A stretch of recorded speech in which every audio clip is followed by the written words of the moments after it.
Give it a little setup. Welcome to the musical show, the show where I blabber on about music for way too long that probably no one watches the part from after the first minute or so. But oh well, it's fun to make. I don't really care. And if you do watch for the entire thing, you might get some interesting moments. You might get me absolutely trashing an album you like, really liking an album you don't. You can fight with me. Please don't. Anyway. As always, I start off with a few little bits that I've missed. Let's start off with an EP I missed. And it's Lil Pump's Tesla.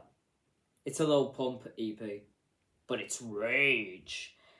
It's an already bad genre rage. I think there's been maybe one or two good rage albums ever.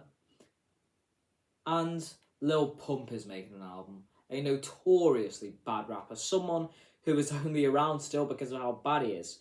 Terrible lyrics that almost get borderline offensive. Despite the song with Ty Dolla $ign being decent, it was just a recipe for disaster, and that's what it cooked up. That is pretty much all there is to say. Terrible album, really bad lyrics, but one decent-ish song. 2.5 out of 10.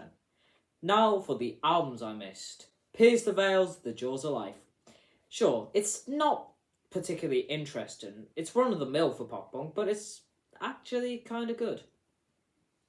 Sure, it's nothing particularly unique or special, and yes, it does have some weak songwriting moments, but it has some really good songs, and it's pretty fun. But I will forget this album in like a month, and I wouldn't recommend this to anyone who isn't a massive fan of pop punk. That's pretty much all there is to say, and I give it a 6.7 out of 10. 6.7. And now for Wyatt James, notorious for his arguably, well, definitely inflated ego on TikTok, who dropped a 9-song album, Fuck It, on the weekend, on March the 1st, which was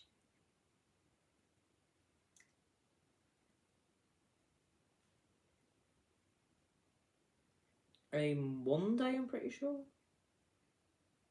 What day was it on March the 1st? It was a Wednesday, soz. Cheers, Siri. Don't go on a Black Eyed Peas song again. It didn't work last time. I'll probably have to mention the Black Eyed Peas album, actually.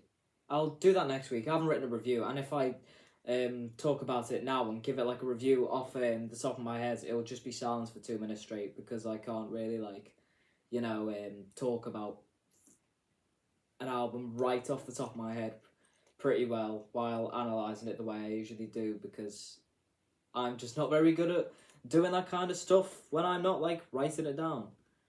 But yeah. Anyway, decent-ish beats, I will admit, but a lot of them sound like just Poundland logic, which isn't a very good thing. And when I say Poundland logic, I mean the Poundland good logic beats. There's a lot of terrible logic beats out there. And yeah, there's the odd decent verse, there's the odd okay feature, but that aside, it's one of the worst albums I've ever heard. Wyatt appears to be allergic to rhyming and having a decent lyric scheme for more than 10 seconds, pretty much throughout, apart from one little bit in one of the songs. And he's also allergic to staying on beat. Woo! And the production on his vocals is absolutely terrible. It sounds so low budget. It sounds like it was recorded on a potato, and yeah, it's terrible. Blech. One of the worst albums, not just of this year so far, but that I've ever heard. A 1.1 out of 10. That's enough of them. Let's look to the 1, 2, 3, 4, 5, 6, 7 albums that I said I would review last week. Starting off with, no big surprise here, Morgan Wallen at the bottom with One Thing at a Time. And yeah, stinky. 36 songs, about 30 of them sound the same and mention whiskey. Repetitive lyrics and repetitive instrumentals. Woo! And plus, the lyrics and instrumentals were all bad and showcased what was wrong with country. And another thing wrong with this album is that it's way too flipping long. There's some terrible country pop tracks and even country trap appears to be here in some of the songs. Although the odd track influenced by hip hop is actually decent enough. It's a 36 song album, so there were destined to be some decent songs. There were some decent songs. There was just, as always with a 36 song album, mostly absolutely terrible songs. And yeah, showcases everything wrong with country, this album, and showcases far too many tracks. If it was the best 10 to 15 songs, it would actually be a decent enough project. I'm not even kidding. But because of the other bloody 20, it turns from actually alright to absolutely horrendous. Don't make a 36 song, almost 2 hour album again, please. Keep it 10, 11, 12, 13, 14, 15, something like that. Maybe even 16 at a stretch. I'll give you one skip, maybe. And you'll be done. You'll be set. Probably off to the bar for another can of bloody whiskey. But yeah. It had potential, but it also had way too many tracks.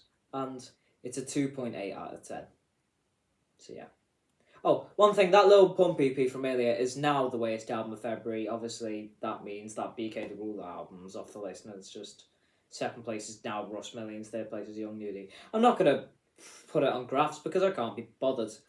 Moving on to Macklemore's Ben. It's a Macklemore album. His ship has sailed and he hasn't realised it just yet. It was fun 5 to 10 years ago, but it's now old, insanely corny and terrible to most people because time has passed. We've matured and we now understand that he was never that good to begin with. And album was a complete recipe for disaster. It had the Tones and I feature, which was actually surprisingly not even that bad. So it was always going to be bad because it's Tones and I, Tones and I sucks. Although, as I said, that was one of the better songs of the album, and Tones and I wasn't even that bad. It's just Macklemore's terrible rapping that was the worst bit. He's just not very good at it. However, there was the odd decent beat around the middle. But, yeah, not very good at rapping. Offbeat a fair bit. Bleh. Stinky. 3.2 out of 10. Moving on to The Lathams from Nothing to a Little Bit More. Looking forward to this one, but to be honest, on one hand, it's probably one of the more disappointing albums I've heard this year. But on the other hand, I was expecting it to be a bit like what it was.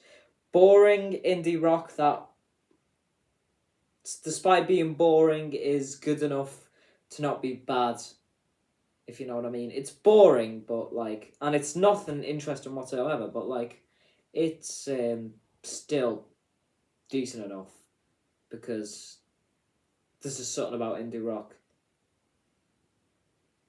There's something about a mid indie rock song that's better than, say, a mid trap song because it just sounds more interesting.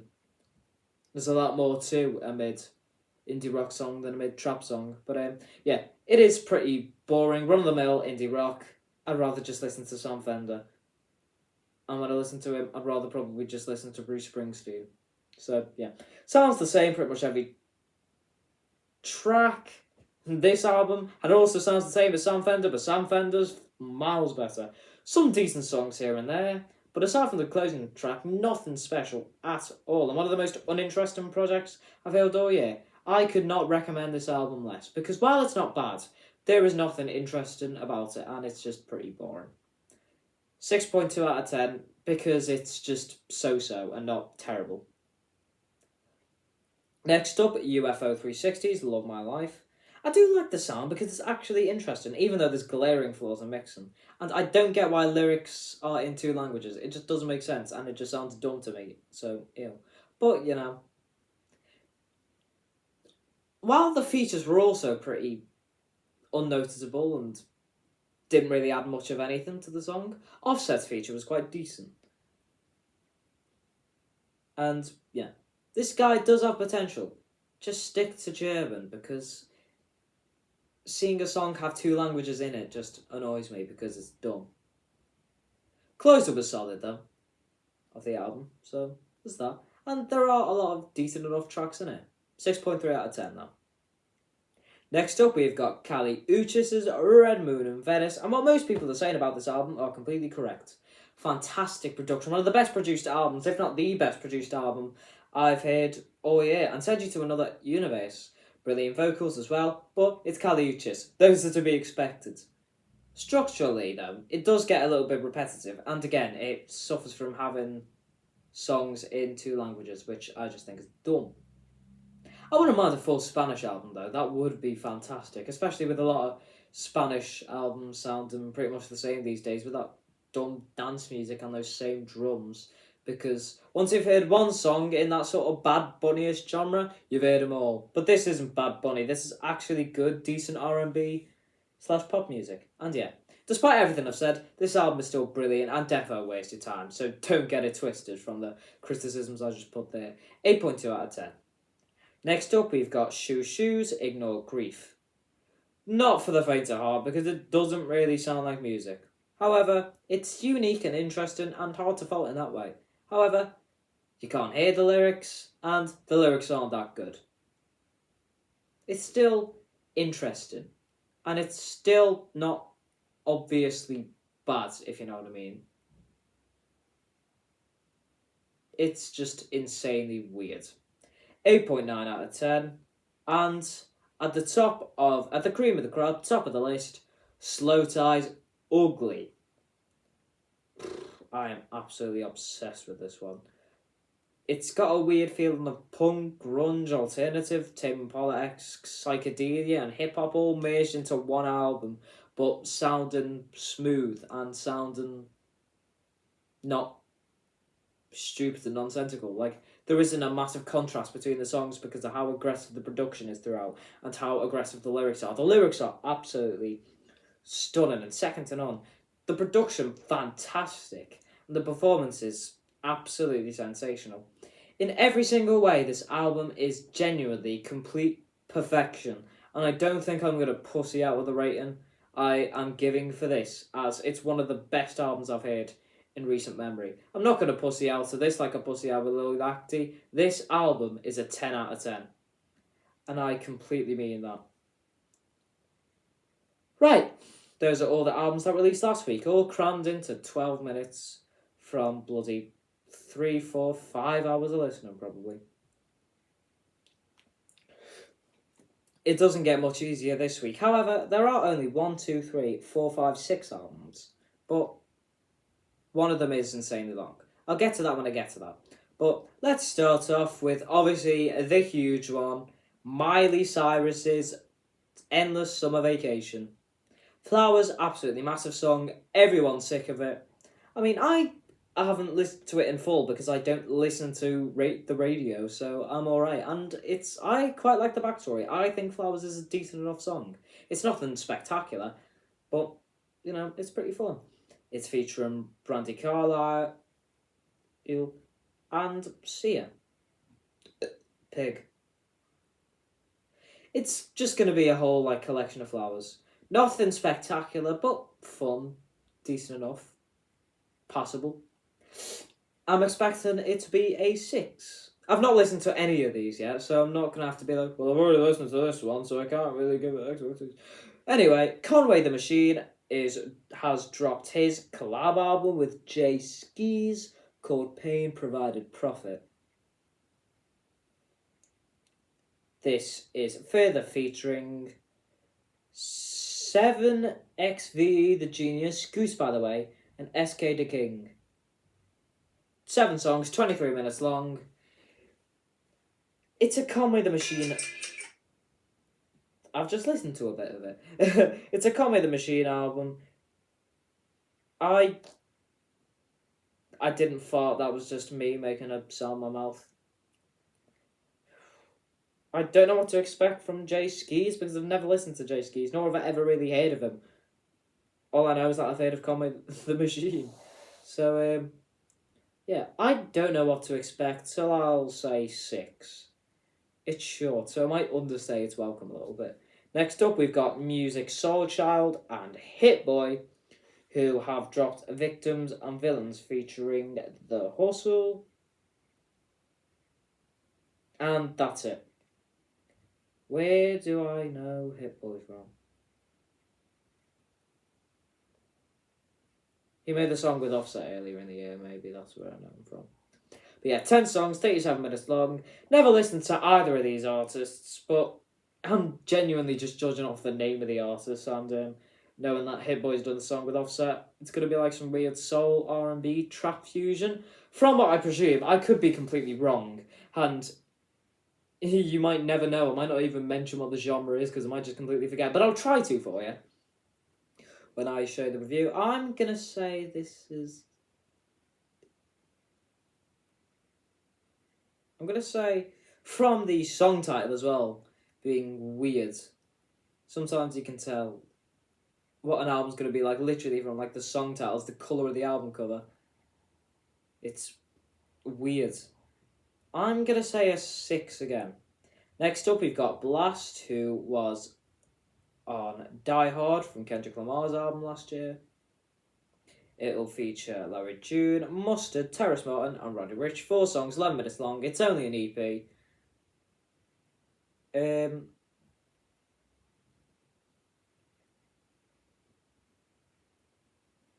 I'm gonna say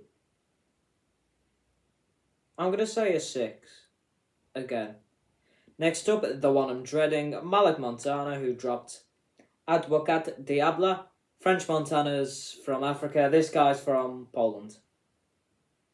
It's going to feature Diho, Alberto, Bibic, The Plug, Zabson, Gazior, Maxwell, Oleg, Doveric, NLE Chopper, Dozer, Da Choice, Frankie, Hedy One, Naomi, Sofian, La Crim, Skinny Flex, Papais Japa, Troby, Fivio Foreign, Luciano, Baby Gang, Sans, Asta, Ke Bonafide, Dubboy, Pezet, Casio, Troby, Sobel, Frankie again, Farid Bang.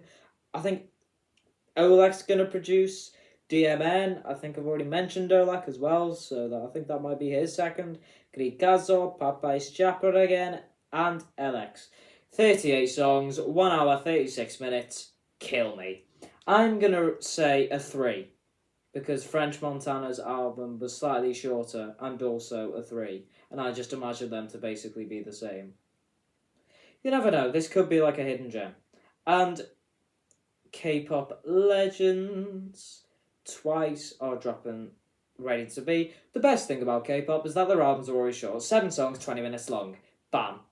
Done quite quickly. Could just shove it on in the background while I'm, I don't know, doing something for 20 minutes. Gonna be quite an easy listen. K-pop, it's always fun, but always nothing special. And it's always lyrically pretty weak. They're always around a 5 or a 6. I'm gonna say a 6. I think there's gonna be so many 6s this week. Hopefully there's not gonna be so many 6s, and there's gonna be many gems, but the highest I'm expecting an album to be is literally a 6. 6, 3, 6, 6, 6, 6. All but one album I'm expecting to be a 6.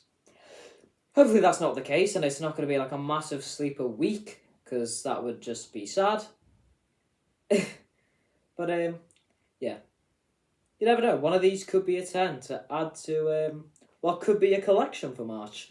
First 10 of the year, because I pussied out a Lil Yachty, dropped them down to a 9.2. But yeah, Slow Tie, new album of the year, new 10. Will we get any more this month? Maybe, maybe not, probably not. Yeah. It's the Ready albums you're looking forward to. Comment below. If you're not looking forward to any, that's really sad. And yeah, thanks for watching. Nothing else to say. In a bit.